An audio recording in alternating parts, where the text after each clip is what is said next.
It's Here the we are.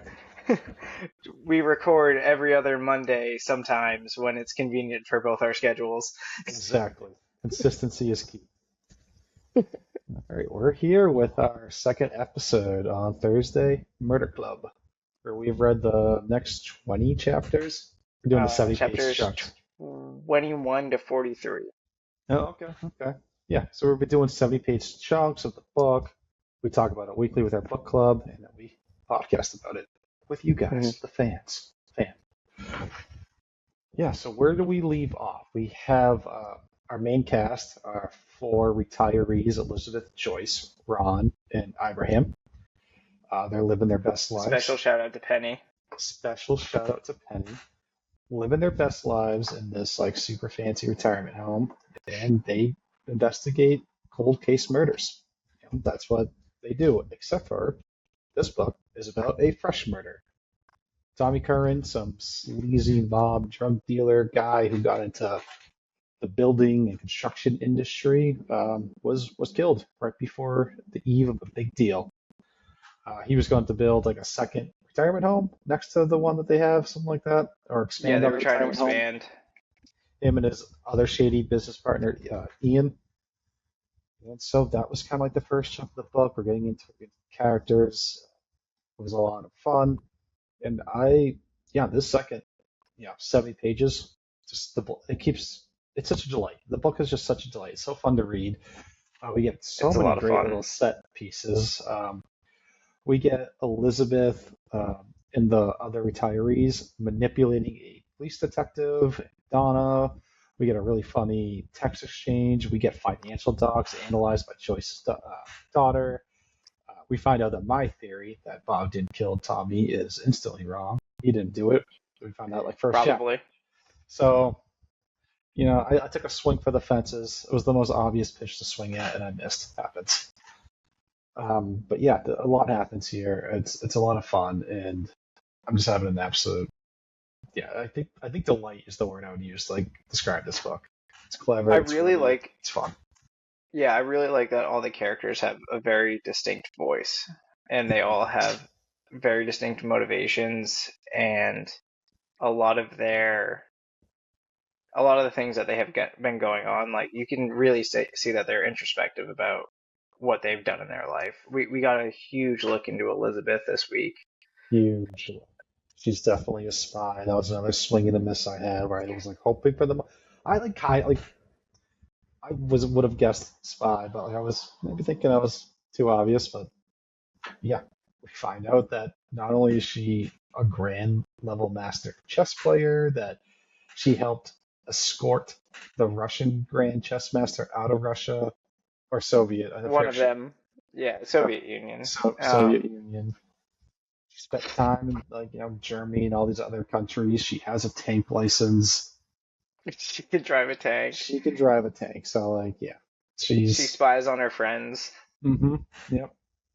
She spies on her friends and her enemies, and knows where all the good gossip is. And she just learned what LOL was. There was a fantastic piece where she's texting Donna. Donna is the police chief. That's how they kind of wiggle their way into the case. Donna used to give little safety chats at this retirement home about don't trust spam calls and don't give your information out to scammers.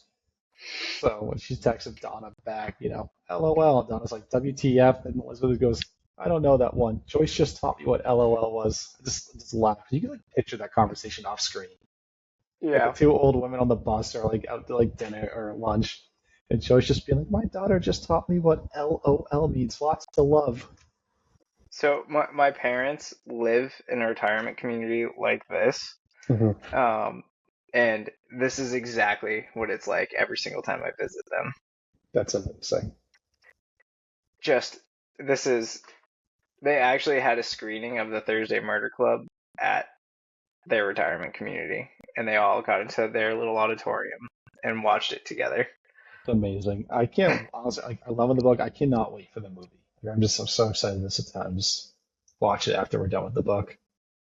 Yeah, I agree. I'm very excited. I actually kind of like that we're taking our time with it too. It's a lot like when we read The Devils. That was the first book that I Yeah. read in this book club. Obviously, you guys have been doing it for a lot longer, but it was No, so episodic. we're only on book four. This is only our fourth book, I think, with the book club. Oh, really? Well, for me, actually, they've been doing it a little bit longer. I joined in late as well. Okay. Yeah, Um, yeah. Kendall picked up a um, book that I wanted, and I was like, I'm gonna join your book club because I also want to read that. which book? Everyone in my family's a murderer. I think it's the first one I started. Oh, right, right. Yeah, yeah, yeah. Yeah, I ended up reading that because you read it. yeah, It's it pretty good. was pretty good. I had a good time with it. But yeah, this whole section is just a lot of fun. Do you have like a favorite scene or like anything that jumped out to you? I so a few things jumped out to me, but I'll go into favorite scenes and then I'll go into the different sketchy things that I kind of saw. Um, I really liked when the Thursday Murder Club was driving and they were complaining about how Abraham was only driving at 25 miles an hour, but he had calculated everything out to line Yeah. up perfectly.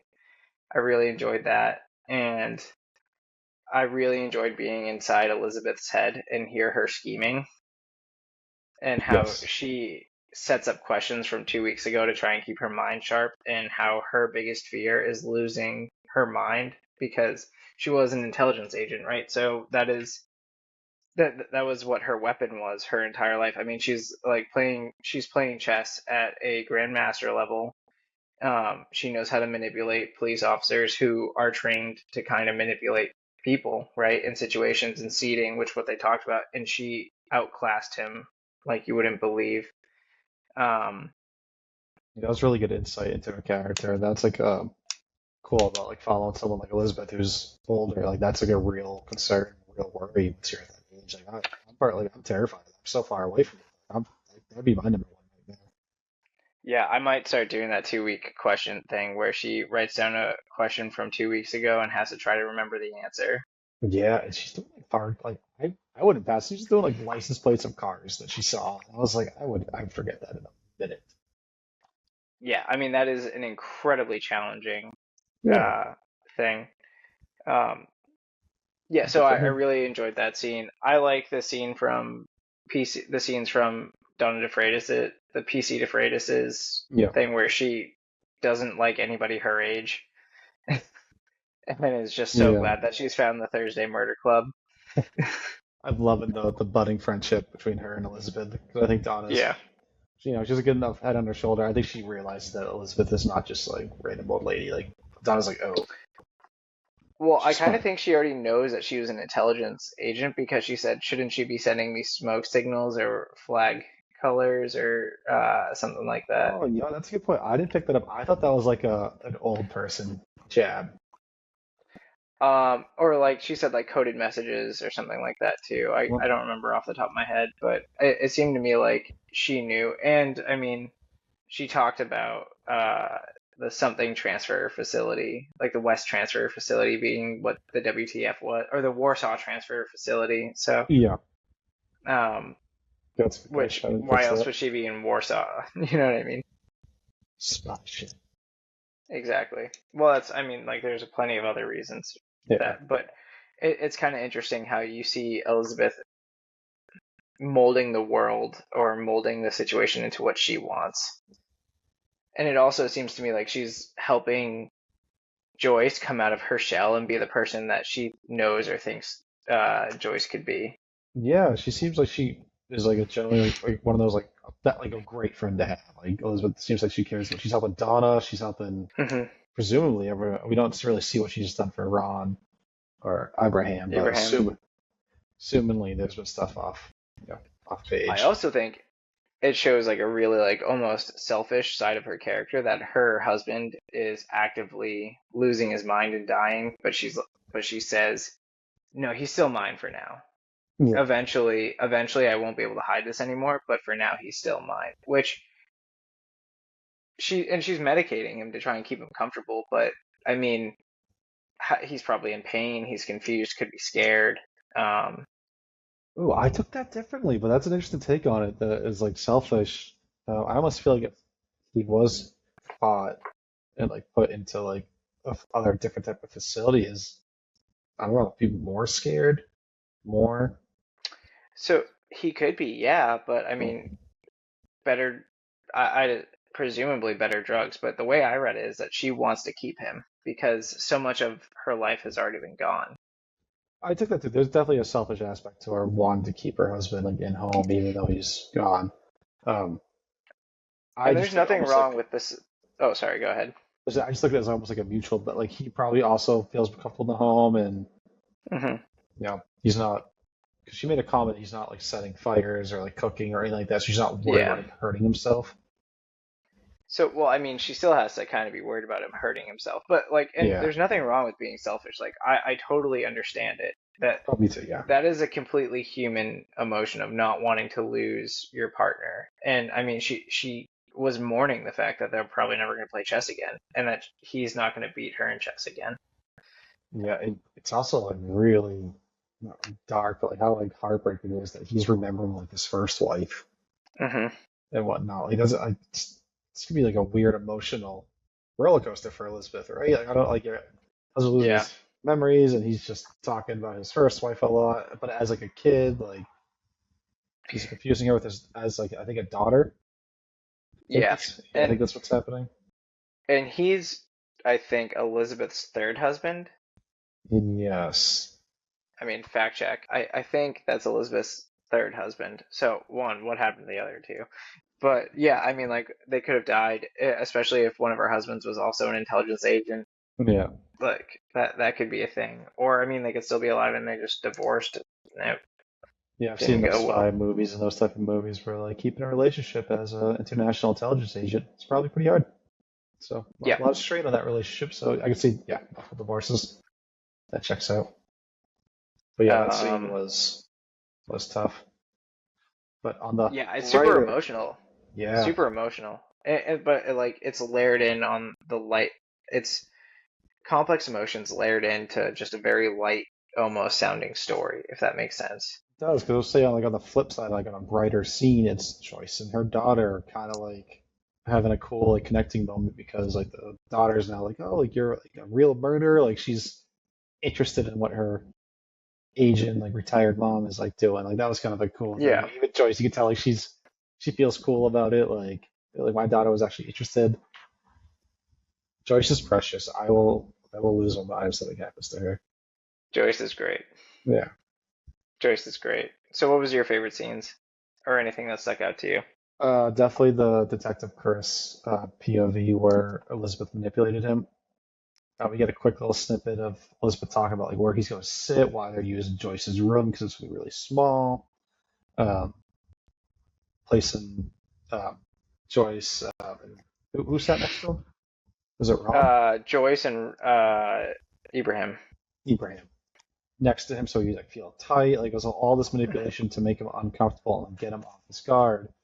And then we get it from the scene happens, and we get it from Detective Chris's point of view. And the way he's taken everything is just the funniest thing. He's like, I'm a really big deal. Like I'm an important guest to them. They're trying to honor me by giving me the center seat. And then he's like, oh, Joyce and Ibrahim is sat next to me. He's like, it'd be rude to get up now. He's like, it's really tight. I can't get comfortable. He's being fed like the vodka laced desserts, which was also hilarious. They keep But handing him more things, so he's just like juggling things in his you hand know, and he's just uncomfortable.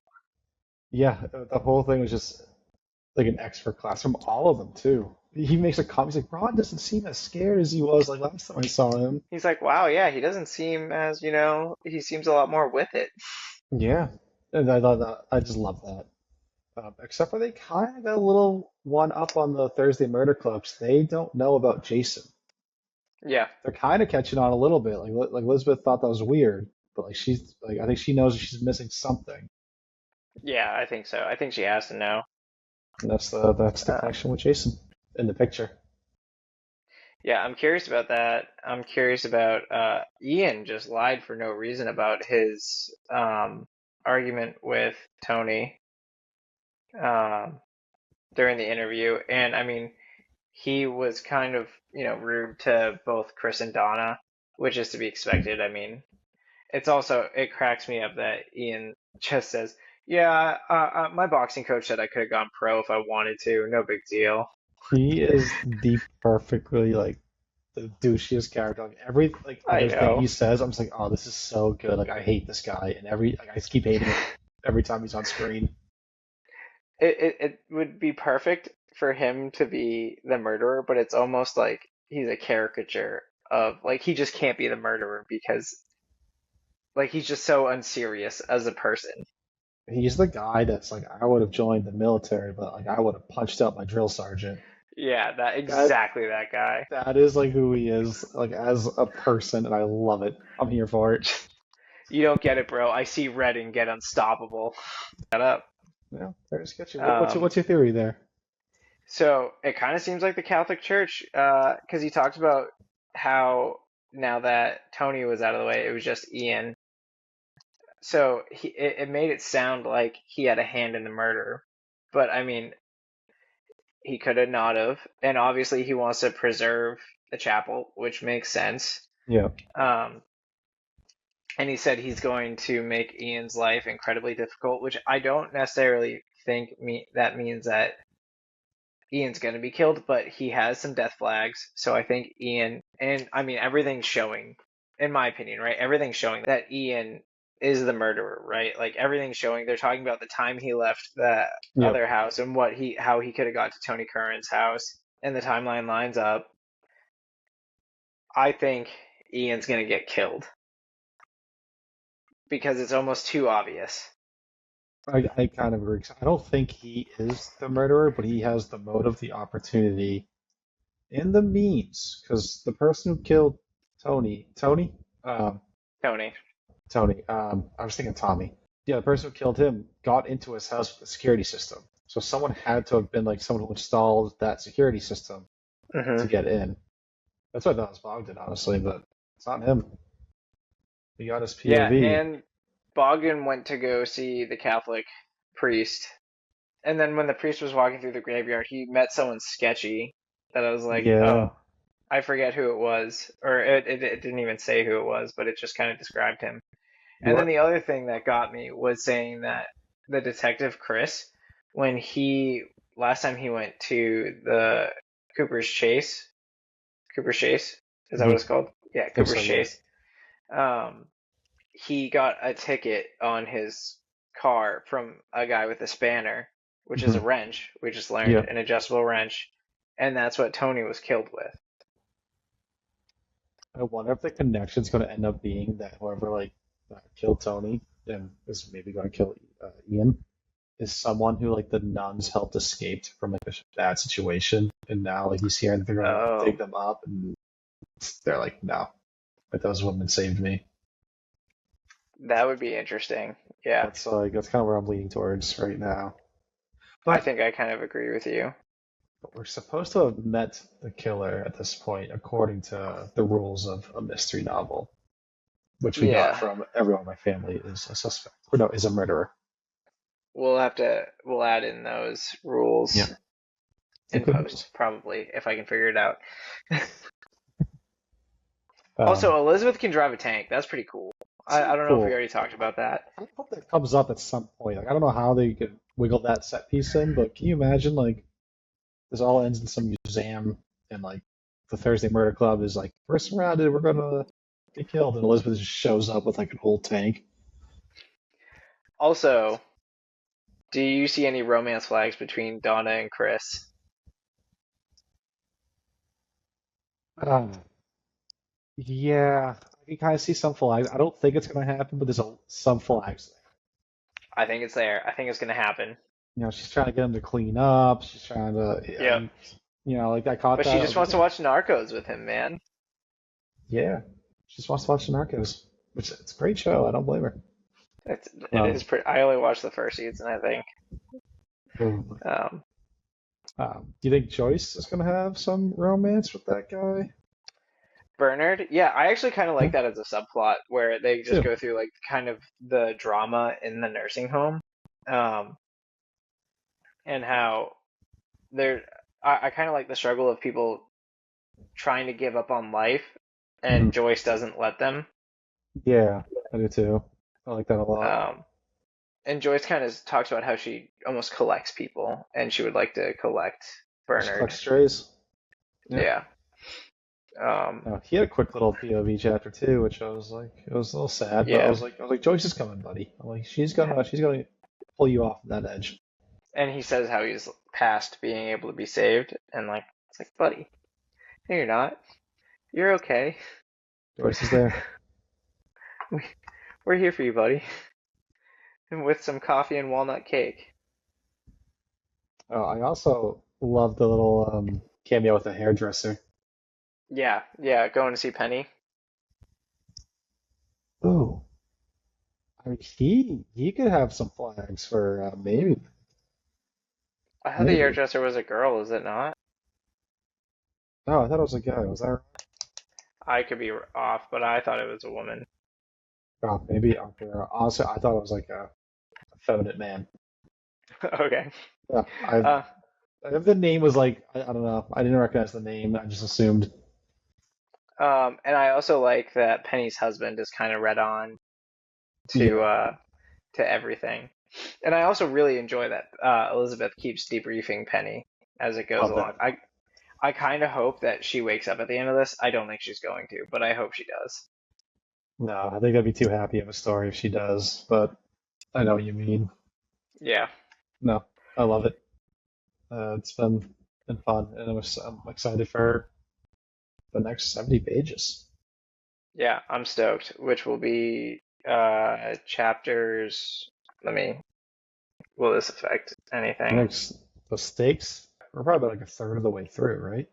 Fourth of the way through. I think a little bit more. So the next chapters we'll be reading is 44 to 67. Mhm. And you were saying that you think the stakes will be raised in this. I think so. So I think something else, or probably another murder, probably another body, would be my guess. Yeah, Uh, I think so. and then eventually, the Thursday Murder Club will have to be in danger themselves, so they'll probably come later on. If I was going to guess the structural breakdown, but mystery novel typically is. Yeah, I agree with you. I think there has to be an element of danger. I mean, you have to feel like the tension. Like, and this will be like a thriller type book, in Yeah, my opinion, I think so or too. what it'll turn into. Yeah, it's Yep, fun though. I like it. I'm it's a enjoying it. blast. Yep, having a great time. Having a great time It's with a vibe. it. It's a vibe. All right, I think that's gonna do it for the Monday podcast club, The Monday Murders. the, the Monday Murders Club. We don't Oh, solve murders, we commit them. oh, I was gonna say Oh, we just read about them. we got different. Okay, we're going to workshop this idea. We're gonna workshop it. It's gonna be great. All It's gonna be right, great. Stay tuned. stay tuned. Bye, everybody.